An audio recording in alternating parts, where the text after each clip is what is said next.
Ever wondered why people still go to church? You know, in today's world, Yeah. what is it about church that still draws people in? Right. Is it the rituals or the community or something a bit more, deeper than that? Deeper. Yeah. Well, today we're going to take a deep dive into this question Okay. by listening to a conversation Make it quick. between a pastor and a church member.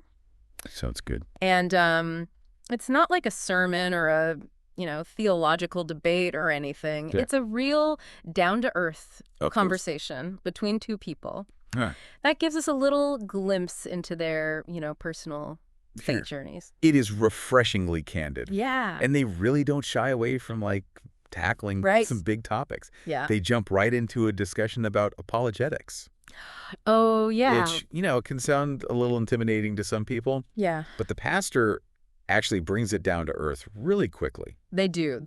Right away. Yeah, they actually admit to thinking that apologetics meant apology at first. Yeah. Which I think a lot of us would probably Right. think that too. For sure.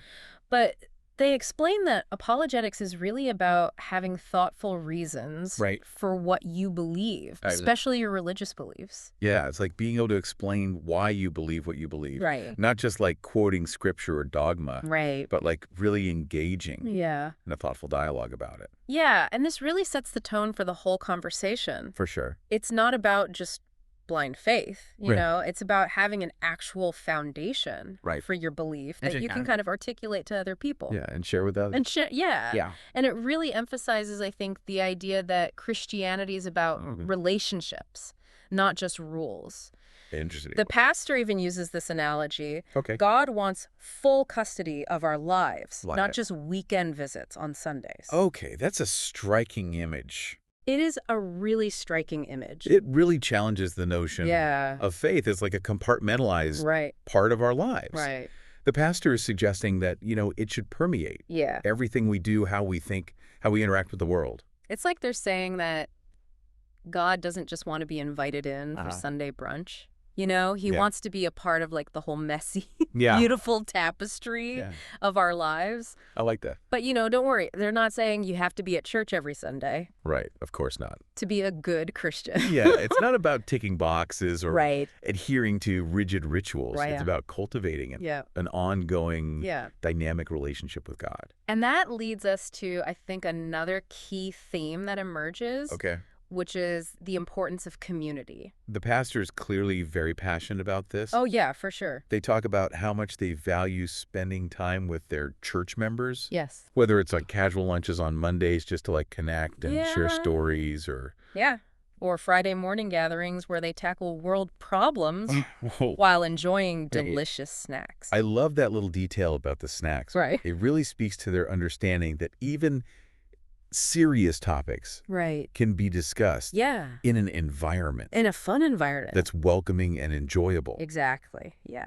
But beyond the snacks, what really stands out to me is how the pastor sees the church Yes. as a faith family, Yeah. not just a congregation. I love that term. It's much warmer, Yeah. more inviting, Yeah. and it reflects, I think, their deep belief in the power of community Yes. to support and nurture our faith journeys. Absolutely. And they even mention that, Presbyterians are typically a bit more reserved Mhm. about discussing their faith openly, but they've intentionally created spaces Oh, wow, that's great. where those conversations can happen naturally. And I think that ties back to the idea of apologetics that we were talking Mhm. about earlier. For sure. By being open to sharing our faith in everyday settings, Mhm. we're creating these opportunities Yeah. for genuine connection and understanding. It's about building bridges, not walls. Exactly. And sometimes those bridges are built over shared meals and casual conversations Yeah, where we can let our guard down totally. and speak from the heart.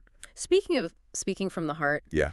the pastor shares a really interesting anecdote about their evolving views Oh. on baptism. Okay. Yeah, they used to believe that baptism was absolutely essential Okay. for salvation, Uh-huh. but over time, their understanding shifted, Interesting. and they came to see it more as a public declaration of faith, Right. like adoption papers. I love that analogy. Isn't that a great analogy? Yeah. That solidify our belonging Right. in God's family. Yeah, it shifts the focus from a purely transactional view of baptism, Yeah. like doing it to get into heaven. A Exactly. little more relational one, Yeah. expressing your commitment Yeah. and joining a community of faith. And it really highlights how the pastor's own faith journey Right. has been marked by growth and a willingness to re-examine Yeah. some long-held beliefs. That openness to evolving understanding is something I find really inspiring. Me too. It suggests that faith isn't about having all the answers, Right. but about being on like a continual journey Yes. of learning and discovery. And that journey often involves questioning and doubting Right. and wrestling with difficult concepts. Uh-huh. And the pastor doesn't shy away from that at all. Yeah. They admit to having those moments of doubt themselves, Okay. where they just cry out to God for help. Their willingness to be vulnerable like that Yeah. makes them so much more relatable, I think so too. don't you think? Yeah. It normalizes those feelings of uncertainty Yeah. that I think a lot of people experience in their faith journeys. They're not presenting themselves as having it all figured out, Right. but as like a fellow traveler on the path. Exactly. And this brings us to another key point I think the pastor emphasizes. Okay. This idea that we're not meant to do this alone. Right. You know, we need each other. Well- We need the support and encouragement of a community. Absolutely. They even quote a passage from the Bible, Matthew 18:20, Okay. which says, "For where 2 or 3 gather in my name, there am I with them."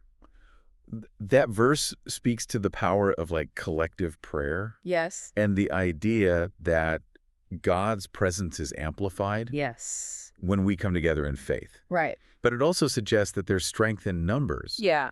When we're facing challenges or doubts, For sure. we can lean on each other for support Right. and find solace in shared experiences. Absolutely. Yeah, it's like having a safety net. Oh, yeah. You know, when you're walking a tightrope, Right. you know that even if you stumble, Right. there are people there to catch you. And sometimes just knowing that can give you the courage to keep going. That's a great analogy, and it leads us to another important topic they discuss, which is prayer. The pastor describes prayer as like a direct line to God, Okay. emphasizing that everyone has access Right. to this connection. I love how they debunk that myth that some people have a better connection to God than others. Yeah. It's like we all have the same phone number. Uh-huh. We just have to pick up the phone and dial. Exactly. And they're very clear that prayer doesn't have to be this like Right. formal ritualistic thing. Yeah. It can be as simple as crying out to God for help when you're feeling lost or overwhelmed. Yeah. They even admit to doing that themselves sometimes. That really humanizes the whole concept of prayer, It does. doesn't it?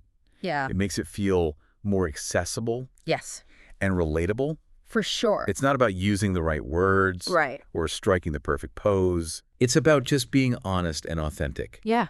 in your communication with God. And they also talk about how prayer isn't just about Right. asking for things. Yeah. It's about cultivating a relationship Yeah. with God. Think about spending time with Him, Yeah. listening to Him, Yeah. and allowing Him to speak to your heart. It's about building that intimacy and trust Right. that comes from regular communication. Yeah. And speaking of communication, Right.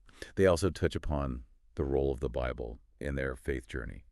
Yes. And their approach to the Bible Okay. is quite interesting. Okay. They don't see it as a rule book or a roadmap to heaven, Okay. but rather as a faithful love story. That phrase really struck me. Me too. It shifts the focus from a legalistic interpretation of the Bible Right. to a more relational one. Yes. It's about understanding God's heart, Right. His character, Yeah. and His unwavering love for humanity. It's about seeing the Bible as a narrative that reveals God's nature and His desire for a relationship with us, Uh-huh. rather than a set of commands we have to follow Right. to earn His favor. Exactly. And that ties back to their emphasis on relationship over rules. Yes. It's not about blindly adhering to a set of doctrines. Right. It's about seeking a deeper understanding of God's love Yes. and allowing that love to transform our lives.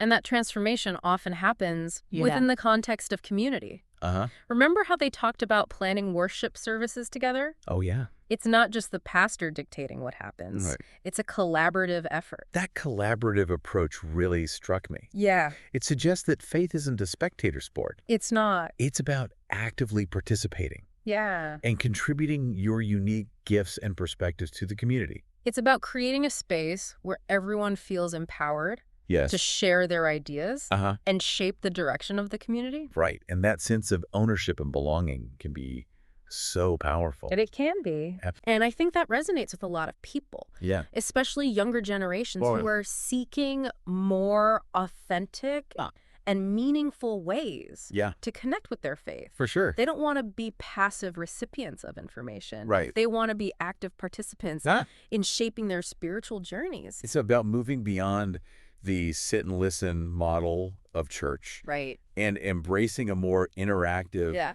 and collaborative approach to faith. Exactly. And this conversation really highlights how that can be done. Yes. In a way that's both inspiring and empowering.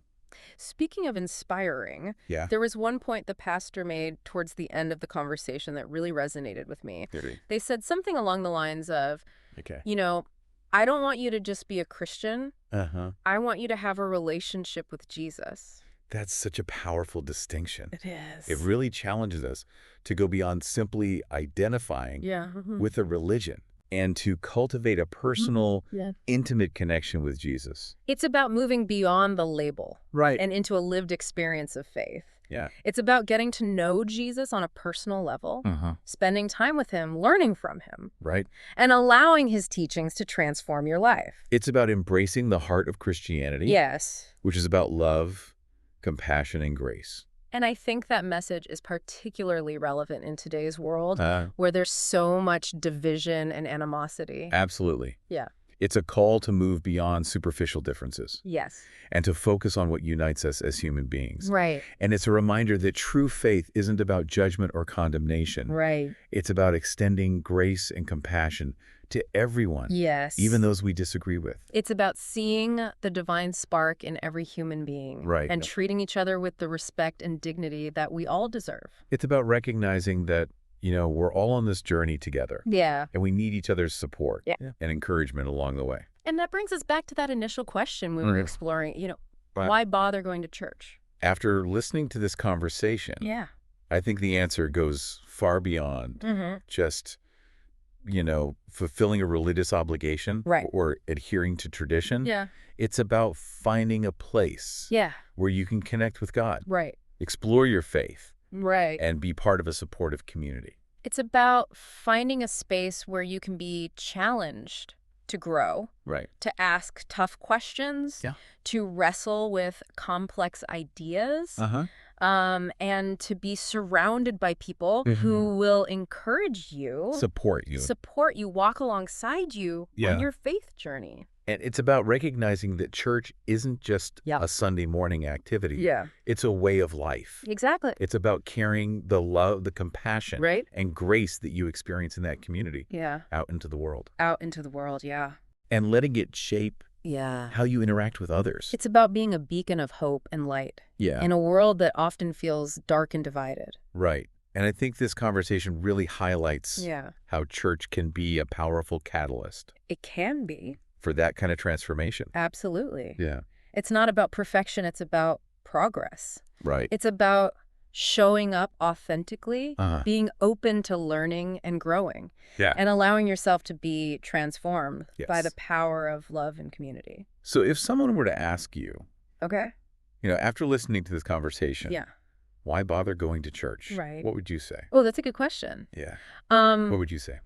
I would say that it's not about bothering at all. Right. It's about embracing an opportunity, an opportunity to connect with something larger than yourself, to find meaning and purpose, and to experience that transformative power of love and community. It's about recognizing that you're not alone on this journey. You're not alone. And that there's a whole community of people who are walking alongside you, cheering you on. Yes. And offering support every step of the way. It's about finding a home for your soul. Yeah. And that's something worth exploring, wouldn't you say? Absolutely. This conversation has definitely given me a lot to think about. You too. And it's left me with a question. Okay. I'd love for you, our listener, to ponder as well. Okay. If church isn't just about attending services, what are some other ways we can connect with God and build community in our daily lives? That's a great question to leave us with. It is. Yeah, it is. It's a reminder that faith isn't confined to a building or a specific day of the week. It's an ongoing journey of discovery and connection that unfolds in every aspect of our lives. I love that. Thanks for joining us. This is fun. Yeah, it was great.